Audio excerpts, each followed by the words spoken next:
This book is one of my favorite books because, in my opinion, it teaches you one of the most important skills you need to learn at this time, which is communication, how to talk to people. Let me repeat it, but now focus with me as I explain one of the most important skills you need to learn at this time. Why did I specifically say at this time? You might come to me and say, even if we were 50 years in the future, we would still need to learn it. I will explain why. As humans, we naturally learn communication skills through practice. You find yourself in a community, interacting with kids your age, reading books, and growing up. As you grow, you interact with more people, and your communication skills develop. However, to elevate your skill level, you need practice. But to practice, what do you need? You need people to talk to, you need a community, and you need a social circle. This phrase, you need a social circle, is the key to the whole concept. To have a social circle, you first need communication skills. Do you understand the point? Think with me, to learn communication skills, you need a social circle. But how can you have a social circle if you don't even know how to communicate well? How can you have a social circle if you are not a likable person, if you are not easy to be around? This is a problem created by technology. That's why at the beginning of the video, I told you this is one of the most important skills you need to learn at this time. Because nowadays, with the rise of phones, people spend their entire lives on their phones and don't interact with others. They don't build a social circle. Think about it, in the past, a person would grow up playing with their cousins, interacting with them, and developing communication skills naturally. They would go out, meet people, and gradually improve their skills. But now, a person grows up, reaches 12, 13, or 14 years old, and their communication skills are only at 4 out of 10. Their parents buy them a phone, they stay home, and they become isolated with their phone. They don't talk to anyone, they don't laugh with anyone, and even the little communication skills they developed in childhood start to fade. When they step into the real world and need to talk to people, they struggle. They don't know how to communicate, and at the same time, they don't have a social circle to help them learn. They don't have the ability to create a social circle. This is where the importance of learning communication skills comes in. When you learn, your level will rise from, say, 6 out of 10 to 7 out of 10. This will give you the ability to create a social circle. And once you have a social circle, your communication skills will automatically improve to 8 or 9 out of 10. Because, as I told you, the circle teaches you. But to create a circle, you need some basics. These basics are what I will teach you in today's podcast. By the way, the introduction is not in the book. If you open the book and read it, you won't find this. I just wanted to start by clarifying these points because many people tell you, you need practice, books, and lectures, but that's not enough. You really need practice and interaction with people. But to attract people, you need the basics. Unfortunately, many people lack these basics. Let's get back to our book and start with the first part. The first step to talking to someone is to get to know them. Why do they want to talk to you? According to the author, the only reason someone wants to talk to you is when they feel that you like them as a person. As humans, when we talk to someone without feeling that we want to impress them, our goal is to be liked. Right now, as you're listening to me, it's the same. When you talk to someone, you feel like you want to impress them. Even the person you're talking to, unconsciously, their primary goal in that conversation is to impress you. So, when someone doesn't know if you like them or not, they become anxious. They don't know if you want to talk to them or not, and they can't be themselves. As a result, they don't feel comfortable with you, and even their desire to impress you fades because they feel you're hard to please. They feel it's too much effort to impress you, and anyone who doesn't try to impress you won't enjoy talking to you. At the same time, as humans, we are social beings, and we enjoy feeling loved. It's like a dose of happiness released in your body, and of course, the brain becomes addicted to happiness and wants to experience it again. So, when someone feels that you like them, they want to feel that happiness again in the future and will want to talk to you again. That's why it's always important for a person to feel that you're easy to please. I'll explain how to do this later, but what's the problem you'll face if you want to do this? The problem is that making someone feel like you like them seems easy, but there's something that might prevent you from doing it. Right now, when you meet someone, even if you want to impress them, you might feel a sense of discomfort because you want to impress them, and this mixes with your fear of rejection. You focus only on yourself because, in the end, communication is a psychological game. This is exactly what I want you to grasp now. Communication is a psychological game, or in other words, a psychological battle. You want to impress them, and they want to impress you. Some people understand this well. Think about a teacher who taught you and was dear to you. You'll find that the reason for that affection was that they showed they liked you. They talked to you, perhaps in class, and this is something people with charisma and likability know well. You'll find them entering a place, talking to this person, laughing with that person, and making people feel valued. From now on, when you talk to someone, don't focus only on yourself. Don't focus only on wanting to impress them. Try to switch your mindset from how you feel to how you want them to feel. When you show the other person that you like them, they will automatically like you and will want to impress you more. You'll find them wanting to talk to you more. How do you do this? We'll delve deeper into this in the upcoming chapters. But before we continue, here's a note: what I've told you and will tell you, apply it with people and in your normal relationships. However, in romantic or professional relationships, don't apply it word for word. Each situation has its own context. In this part of the video, we'll focus on the first impression, specifically on what's called nonverbal signals. What are nonverbal signals? Simply put, they are body language and everything you do or express without speaking. What's the relationship between this and the first impression? Why are we only talking about this in this part of the podcast? According to the author, nonverbal signals make up 80% of the first impression and how people perceive you. This 80% figure, wherever you go, whatever book or article you read, you'll find people agreeing on it. I've always read this until one day I wanted to confirm it and find its source. When I researched it, I couldn't find any scientific source or study that produced this number. However, I did find studies, and one study in particular, published in Psychology Today, states that nonverbal signals make up 93% of the first impression. So, when you're talking to someone, what you say has little value compared to what you don't say. But the 80% figure is still used cautiously because there are exceptions. Listen carefully, and let's get back to our book and delve deeper into it. Nonverbal signals: you form an impression instinctively without realizing it.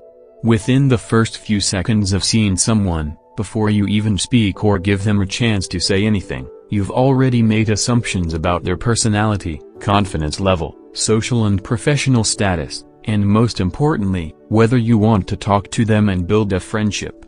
The same applies to others. When they see you, they make assumptions about whether they want to talk to you based on your body language, how you stand, your comfort level, your smile, your eye contact, and everything about you. What's the difference between good and bad signals? To understand this, let's go back to what I told you earlier. The rule of any conversation or dialogue is that we need to know if we're liked. For someone to want to talk to you, they need to feel that you like them. How do they know? They don't see you and say, "I like you," and then run to you saying, "You like me too," and start talking. They know through nonverbal signals. Let me repeat, how do they know? If they don't have anything to analyze, they start analyzing your behavior. To answer this question, let's step away from the book and explain something important. As humans, we have genes responsible for this aspect of communication. These genes are related to our subconscious. When you're talking to someone, what you say and hear is processed by your conscious mind. But while you're talking consciously, your subconscious is also communicating with their subconscious. Your subconscious determines whether the person in front of you wants to be in your life. Their subconscious determines whether they like you. That's why sometimes you talk to someone, like them, and want to talk to them again without knowing why, even if what they said didn't add value to your life. Other times, you talk to someone who seems knowledgeable, but they don't resonate with you. Why? because your subconscious is responsible for that. When you talk to someone without them feeling it, their subconscious is working, analyzing you.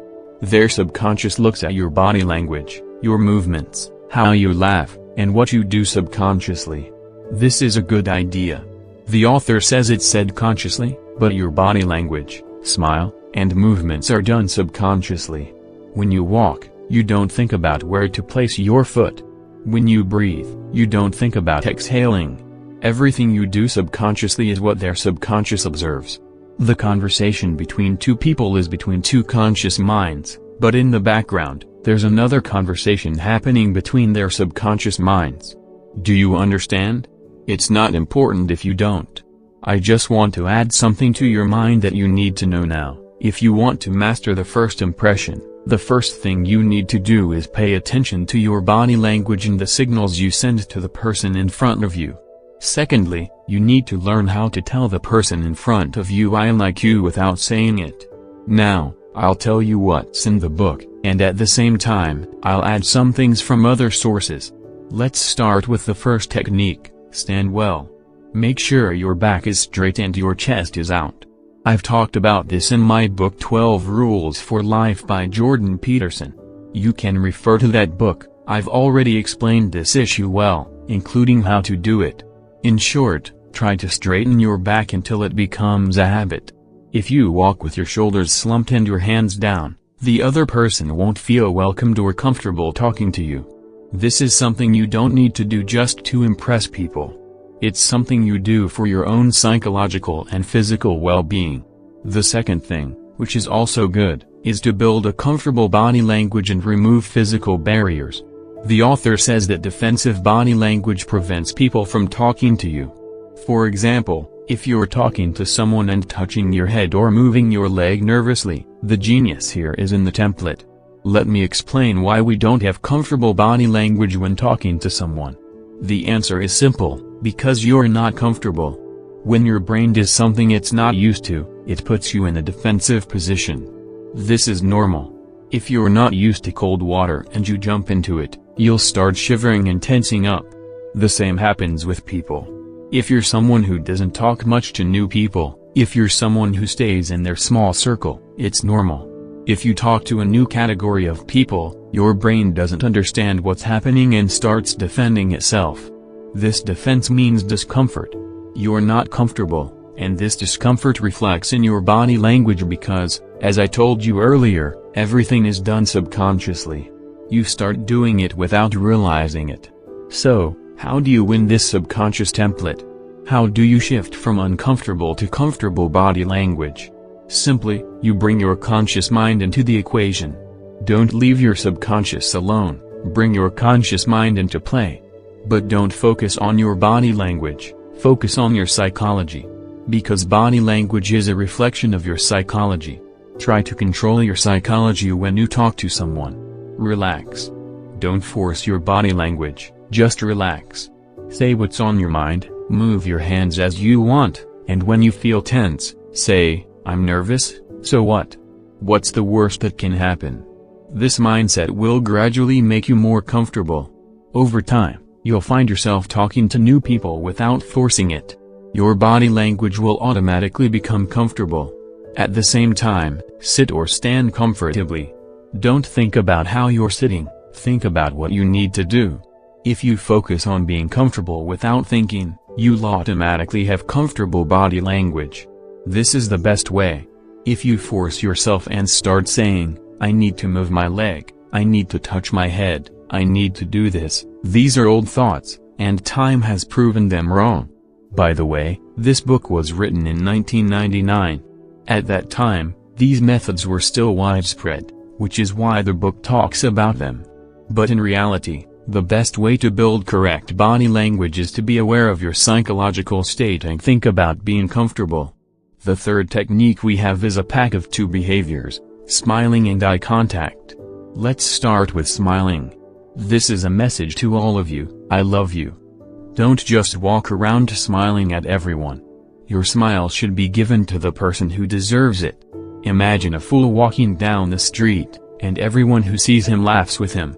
If he comes to you and laughs, Will you give him your smile? No, and most likely, your reaction will be a fake smile with no value or respect. So, when you meet someone, first look at them with a neutral expression, and then give a slight smile. This way, they'll feel that the smile is for them and not for anyone else. A smile given at the right time has value. The second technique in the pack is eye contact. If you're talking to someone, maintain eye contact. The fourth technique is to appear as if you're close friends. Again, the author returns to the idea I explained earlier, everything depends on your psychology. When you see and talk to someone you don't know well, the best thing to do is treat them as if they're someone you know. The more you do this, the more energy you create.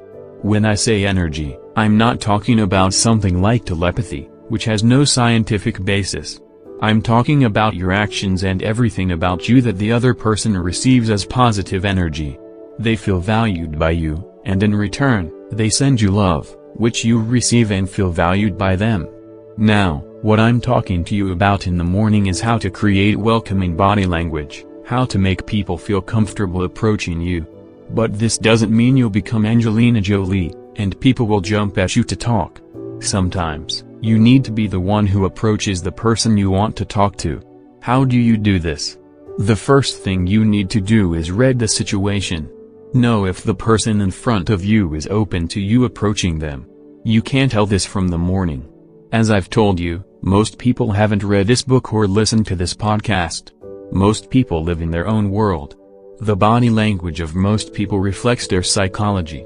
So, if you see someone sitting with their legs crossed and you feel they're not comfortable, or if they're hunched over, even if you approach them, you likely won't get the reaction you want.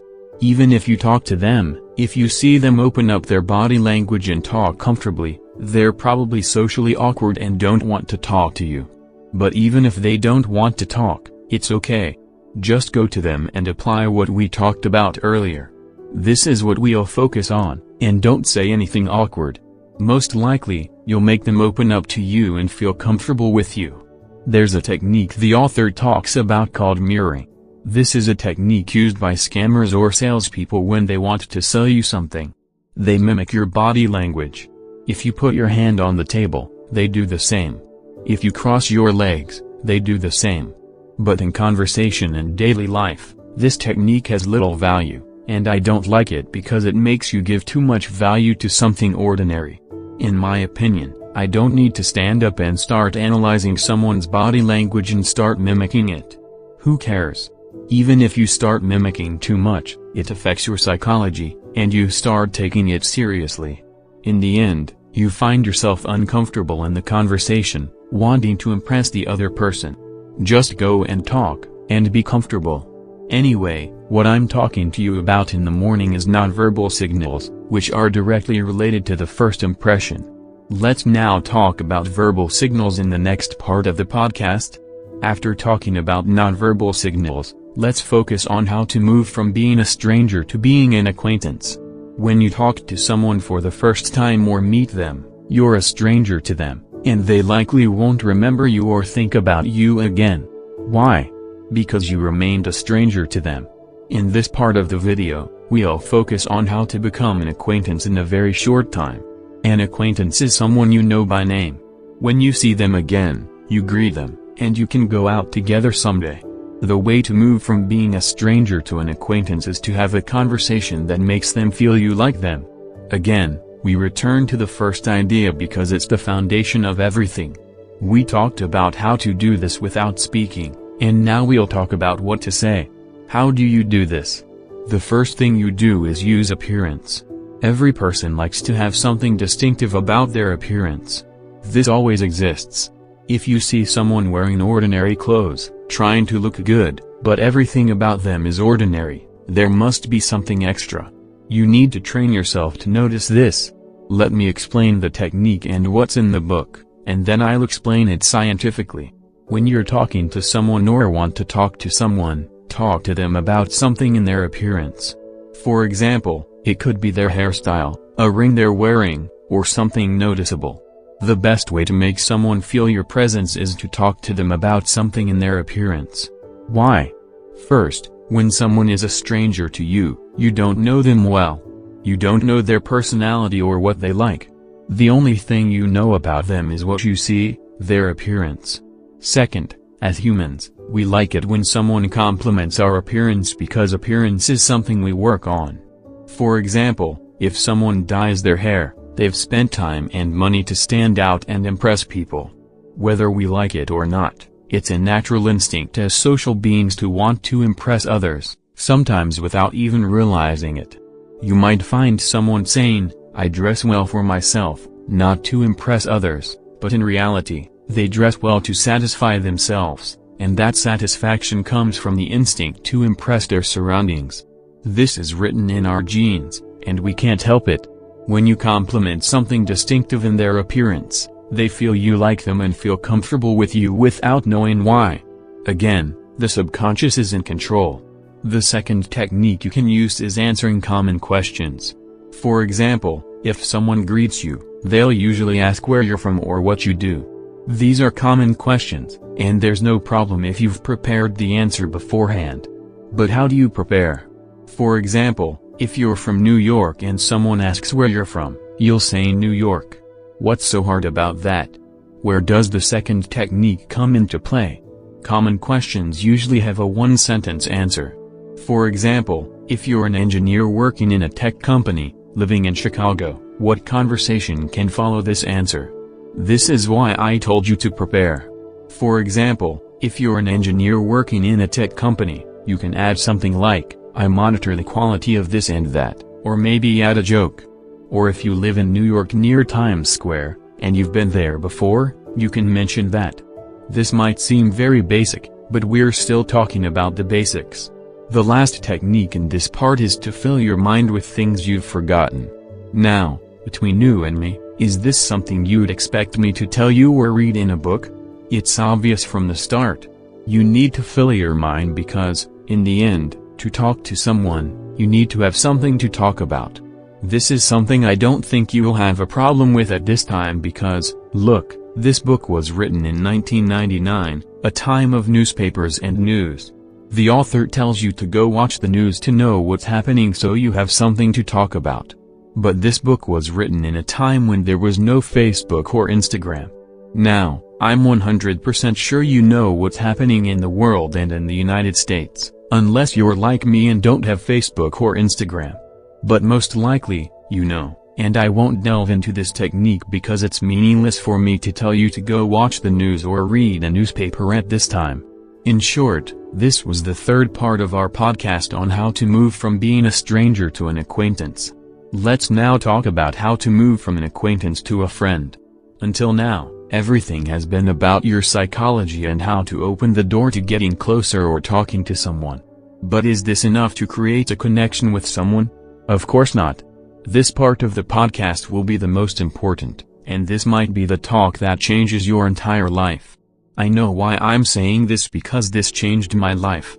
First, I'll tell you what the book says, and at the same time, I'll give you some things from other sources and books that will take your communication skills to the next level and literally help you make friends in just a few minutes. You'll enter their heart directly. Listen carefully to move past the acquaintance stage and into the friendship stage. You need to build an emotional connection, an emotional bond. What does an emotional bond mean? Simply put, it's when two people, you and the other person, feel connected to the point where they can share personal information, express their opinions on something, or talk about how they feel. The first thing between you is your interest in them. We can summarize this technique in 2 words, ask and listen. Let's start with the first word, ask. Ask the person you're talking to questions that make them express their thoughts, feelings, and emotions. In other words, ask emotional questions with long answers. How do you ask an emotional question? As humans, to create an emotional bond, we need to express our emotions. By the way, this is something you can do with your partner, spouse, fiancé, or fiancée, and it will create a strong bond between you. Anyway, let's get back to the topic. To make the other person talk emotionally, you need to ask them an emotional question. Let me give you an example. Imagine you're talking to someone about their studies or work, and they start telling you what they study or do. This is logical communication. You're talking about something logical in a cold way. But imagine if you asked them, "What do you study?" And they said, "I study computer science," and then you asked, "Do you like this field? Are you comfortable in it?" What would happen? They would start expressing themselves. They might say yes or no, but they'll start expressing what they like and don't like, and this will make them talk more and express more emotions. This is the meaning of an emotional question. Another condition is that the answer should be long. For example, if you ask someone if they like their field of work or if they regret choosing it, and they say yes, they regret it, don't stop there. Ask them why. Let them express themselves. When they start expressing themselves, listen. Listen to what they're saying, not just with your mind, but truly listen. I swear, if you apply this technique, the person in front of you will start to like you because you'll create a strong emotional bond. The second thing is to make them feel valued, and try to focus on what's good about them without being flattering. Don't overdo it. For example, if they have a big nose, don't say, "You have a big nose." Forget about that. If they're a hard worker, that's a good trait. You can talk about it. Say, "My friend, don't you live for work?" Or another way is to joke about their hard work. Say, "What's wrong with you? Don't you get tired? Don't you want to travel? You're always working." In other words, make fun of what's good about them or what they're proud of. This will make them laugh at themselves. As for your image, try to resist the urge to show off. I'm sure many of you listening now, when you go talk to someone, want to impress them by showing off. We talked about this earlier. It's normal to want to impress someone, but don't do it by boasting about yourself. Don't start saying, "I'm doing great," or "I'm smart," and start repeating your life stories. This will make you seem arrogant, and they'll feel inferior. Always be humble. Suppress the urge inside you to show off. Let them talk, and without realizing it, you'll have them in your net. That's it for today's video, and always remember that practice is how you improve your communication skills, not just by listening to me. If you can, listen to this podcast more than once because what's in it is a complete guide on how to go from an ordinary person to someone with high social skills. Don't forget to like and comment if you've reached this far, so I know you've watched the entire video and to support the channel. I love you all, and until next time.